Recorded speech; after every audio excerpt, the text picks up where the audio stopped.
So hello everyone, my name is Sahil Akhtar. So आज हम लोग इस वीडियो में देखेंगे कि हम लोग प्रॉक्समॉक्स किसे कहते हैं और हम लोग अपने पहले वीएम काली लिनक्स को कैसे इंस्टॉल करते हैं। सो गाइस, अब हम बात करेंगे प्रॉक्समॉक्स के बारे में। तो एक्चुअली ये है क्या? प्रॉक्समॉक्स देखा जाए तो गाइस एक हाइपरवाइजर का सॉफ्टवेयर है। ठीक है, ये एक टाइप 1 हाइपरवाइजर है। टाइप 2 के बारे में हम लोग आगे डिस्कस करेंगे कि हाइपरवाइजर क्या करता है। एक सिंगल कंप्यूटर के अंदर हम लोग मल्टीपल ऑपरेटिंग सिस्टम को रन कर सकते हैं। ठीक है, इसी को हम लोग हाइपरवाइजर कहते हैं। एक सिंगल कंप्यूटर के अंदर हम लोग मल्टीपल ऑपरेटिंग सिस्टम को रन कर सकते हैं। तो प्रॉक्समॉक्स हम लोग का उसी में हेल्प करता है। यानी कि एक कंप्यूटर के अंदर हम लोग 3 कंप्यूटर को यूज कर सकते हैं। तो आपके दिमाग में क्वेश्चन होगा कि भाई एक वीएम वेयर नाम से भी कुछ चीज आता है। हाँ भाई, आता तो है, उसके बारे में बात कर लेते हैं हम लोग। तो ये रहा VMware का आर्किटेक्चर गाइस। ठीक है, ये एक टाइप 2 हाइपरवाइजर है। अब हम लोग बात करते हैं टाइप 2 में क्या है ऐसा जो टाइप 1 से अलग करता है उसको। जो कि हम लोग ने ऊपर देखा कि VMware भी सेम काम करता है, लेकिन वो सेम काम नहीं करता है। सेम काम क्यों नहीं करता है? इसलिए कि जो हमारा हार्डवेयर है के ऊपर आता है हमारा पहले मेन ऑपरेटिंग सिस्टम विंडोज, उसके ऊपर हम लोग इंस्टॉल करते हैं VMware को। उसके बाद हम लोग बना सकते हैं वर्चुअल मशीन को।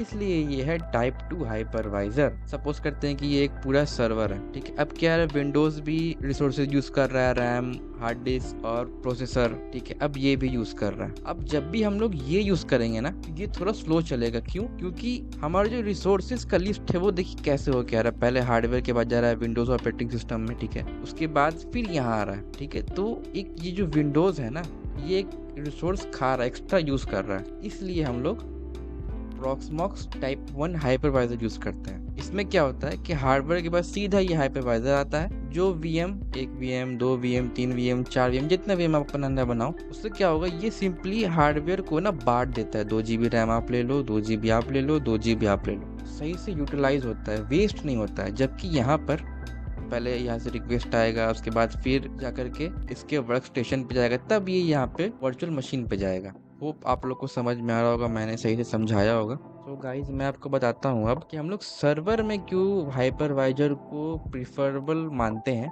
क्योंकि ये एक हाइपरवाइजर, जैसे मैंने आपको बताया, ये वीएम क्रिएट करने में हेल्प करता है। मतलब इजीली क्रिएट करता है, ज़्यादा रिसोर्स नहीं लेता है विंडोज में VMware की तरह। ये डायरेक्ट हार्डवेयर पे रह करके एक वीएम क्रिएट करता है। तो यहाँ पे मैं बताना चाहूँगा कि क्यों हम लोग मल्टीपल वीएम बनाते हैं एक प्रोडक्शन में। ठीक है, जैसे कि मेरा एक प्रोजेक्ट है, उसका एक वीएम बनाया मैंने उबुंटू सर्वर, उस पर बैकएंड डाला। एक वीएम बनाया मैंने जिसमें डेटाबेस और फ्रंट-एंड डाला। अब सपोज करते हैं कि कोई एक जो वर्चुअल मशीन है ये क्रैश कर जाता है किसी कारण से। मतलब कुछ भी हो सकता है, कोई एक गलत कमांड चल गया, कुछ हो गया, ये बैकएंड मेरा बंद हो गया। ठीक है, अब होगा ये, मेरा जो वेबसाइट है वो लाइव रहेगा। क्यों? क्योंकि फ्रंट-एंड वाला जो वीएम है वो चल रहा है, इसलिए मेरा साइट लाइव रहेगा। यही अगर मैं इस बैकएंड को भी एक ही वीएम में डाल देता तो क्या होता कि अगर ये क्रैश तो सब कुछ क्रैश। इसलिए आप लोग को हमेशा अपने सर्वर के अंदर मल्टीपल वीएम में अपना जो प्रोजेक्ट फाइल है या फिर जो आपका कंपनी का साइट है उसको स्टोर करना चाहिए। क्योंकि अगर एक वीएम जाता है तो आपका जो बाकी जो वीएम है वो संभाल लेगा। फ्रंट एंड चलेगा तो बैक एंड संभाल लेगा। लेकिन अगर बैक एंड ही गया तो, मतलब बैक एंड रहा और फ्रंट एंड ही चल गया, तो तब तो भाई आपकी किस्मत खराब है। सो गाइस, प्रॉक्समॉक्स का ISO डाउनलोड करने के लिए हम लोग को अपने ब्राउज़र पर आकर के प्रॉक्समॉक्स सर्च करके उसके साइट पर जाना होगा और यहाँ पर नीचे आकर के लेटेस्ट 9.1 वर्जन ISO इंस्टॉलर को डाउनलोड करना होगा। सो गाइस, प्रॉक्समॉक्स का ISO डाउनलोड हो चुका है और रूफस की हेल्प से हम लोग उसको पेन ड्राइव में बूटेबल बनाएंगे। यहाँ पर हम लोग ने डिवाइस चूज़ कर लिया है और ये हमारा पेन ड्राइव है और हम लोग को डिसलेक्ट करना होगा।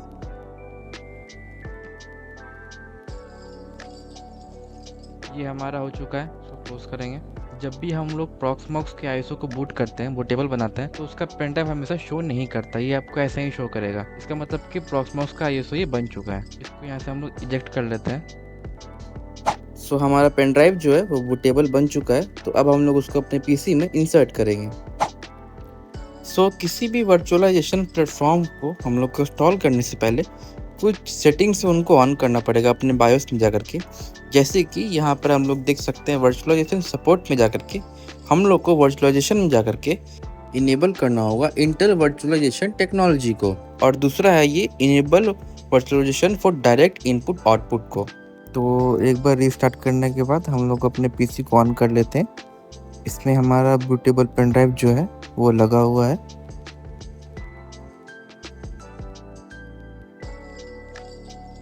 हम लोग को यहाँ पर नेक्स्ट क्लिक करना है। उसके बाद हम लोग को यहाँ पर अपना जो प्रॉक्समॉक्स का वर्चुअलाइजेशन एनवायरनमेंट है वो कहाँ पर इंस्टॉल करना है, किस ड्राइव में, वो हम लोग को यहाँ पर बताना है। उसको सेलेक्ट करने के बाद हम लोग वहाँ पर नेक्स्ट क्लिक करेंगे। सो यहाँ पर हम लोग को कंट्री, टाइम जोन और कीबोर्ड लेआउट इंटर करना है अपना। देन नेक्स्ट पर क्लिक करना है हम लोग को। यहाँ पे हम लोग को अपने प्रॉक्समॉक्स का एडमिनिस्ट्रेशन का पासवर्ड और ईमेल इंटर करना है, जिसकी हेल्प से हम लोग अपने प्रॉक्समॉक्स को एक्सेस कर पाएंगे।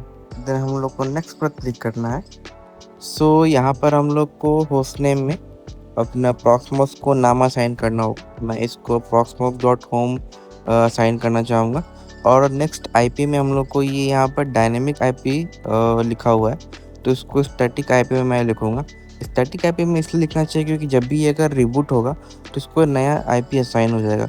उससे एक इशू होगा, जो कि अगर हम लोग इसका वेब इंटरफेस को अगर एक्सेस करेंगे तो जो हम लोग का जो लॉगिन के टाइम पे जो आईपी हम लोग को मिला होगा ना, वो उससे अलग हो जाएगा, वो लिंक काम नहीं करेगा। फिर हम लोग को इसका नया आईपी फाइंड करना पड़ेगा, वो एक अलग ही माथा पीछे हो जाता है। इसलिए हम लोग सीधा इसको एक स्टैटिक आईपी असाइन कर देते हैं, जिससे हम लोग इसको हमेशा वही एक आईपी से इसको हमेशा हम लोग वेब इंटरफेस से लॉगिन कर सकेंगे।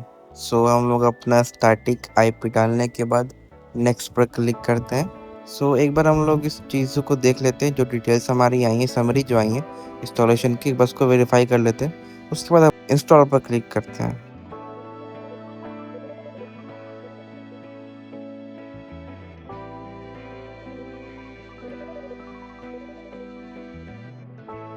सो गाइस हम लोग का प्रॉक्समॉक्स इंस्टॉल हो चुका है और आप देख सकते हो हम लोग को एक आईपी मिला है, जो हम लोग ने इंटर किया था अपनी स्टैटिक आईपी, और ये हमारा पोर्ट नंबर है। ये दोनों को हम लोग को अपने लैपटॉप के ब्राउज़र में डालना होगा। तो चलिए हम लोग वहाँ देखते हैं आगे की प्रोसेस।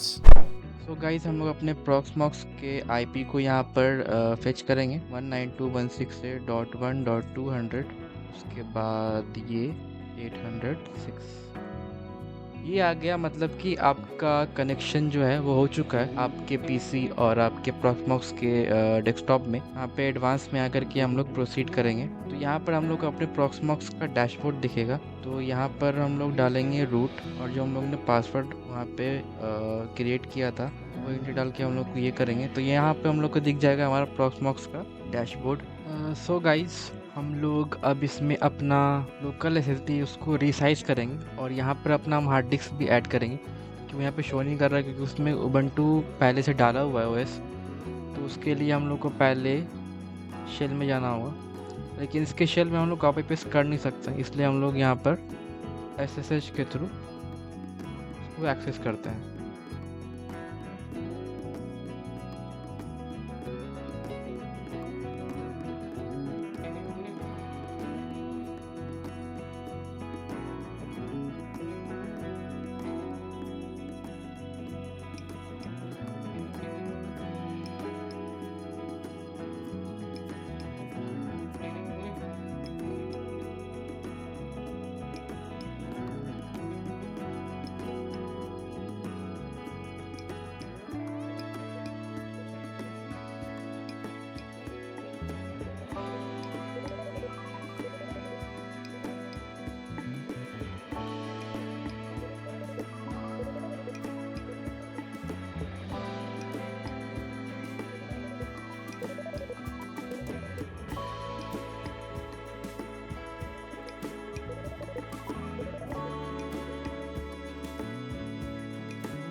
सो गाइस हम लोग का हार्ड डिस्क फॉर्मेट होके माउंट हो चुका है।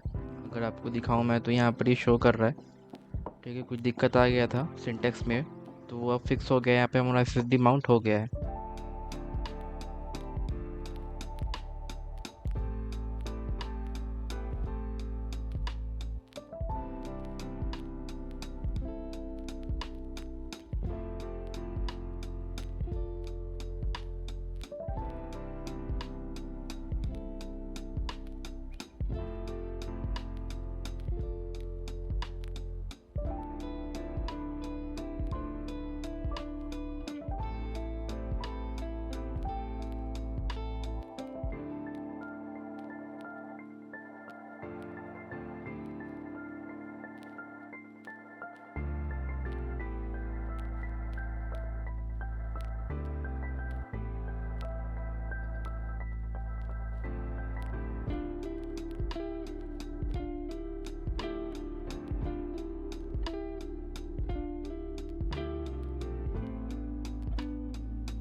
सो गाइस, हम लोग का हार्ड डिस्क माउंट हो गया और हम लोग का एसएसडी भी अब रियल साइज शो कर रहा है। सो गाइस, सबसे पहले हम लोग को काली लिनक्स का आईएसओ डाउनलोड करना होगा। ये वाला हम लोग को इंस्टॉल करना है, इंस्टॉलर। मेरे पास ये इंस्टॉल है इसलिए मैं इंस्टॉल नहीं करूँगा। तो गाइस, काली लिनक्स का वीएम बनाने के लिए सबसे पहले हम लोग को उसके आईएसओ इमेज को यहाँ पर अपलोड करना होगा। वो आपके चॉइस पर, चाहे तो आप इस पे अपलोड करो या फिर इस पे अपलोड करो। मेरा इसका थोड़ा सा स्टोरेज कम है क्योंकि एसएसडी है, इसलिए मैं इसको हार्ड डिस्क में अपलोड करूँगा। तो यहाँ पे हम लोग अपलोड पर जाना है और जहाँ पे हम लोग डाउनलोड किया था काली लिनक्स, उसको वहाँ पर ओपन करके अपलोड कर देना है। सो गाइस, हम लोग का काली लिनक्स का आईएसओ अपलोड हो चुका है हमारे प्रॉक्समॉक्स के हार्ड डिस्क पे। हम लोग को सिंपली क्रिएट वीएम पर क्लिक करना होगा। नोड में यही रहेगा। बाकी नेम में हम लोग जो भी अपने ओएस को नाम देना चाहेंगे वो लिखेंगे। जैसे सिंपली नेक्स्ट करते हैं, ये एचडी में ही रखेंगे। आईएसओ में हम लोग को यहाँ पे काली लिनक्स डालना होगा, बाकी सब चीज़ सेम रहेगा। नेक्स्ट बायोस में हम लोग ये सिलेक्ट करेंगे।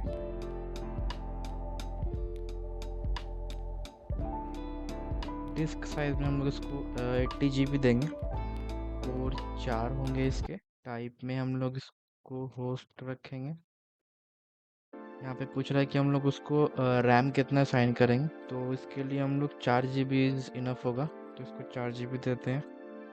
नेटवर्क में हम लोग को ज़्यादा कुछ चेंज नहीं करना है। और नेक्स्ट और फिर फिनिश। यहाँ पर हम लोग का वीएम स्टार्ट हो गया बनना।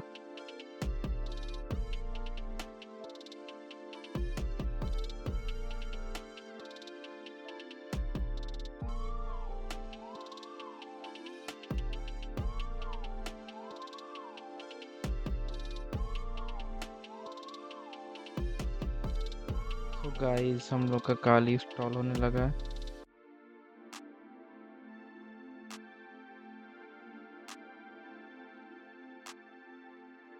यहाँ पे हम लोग को अपना होस्ट नेम लिखना है, तो यहाँ पे भी हम लोग आयरन मैन ही लिखेंगे।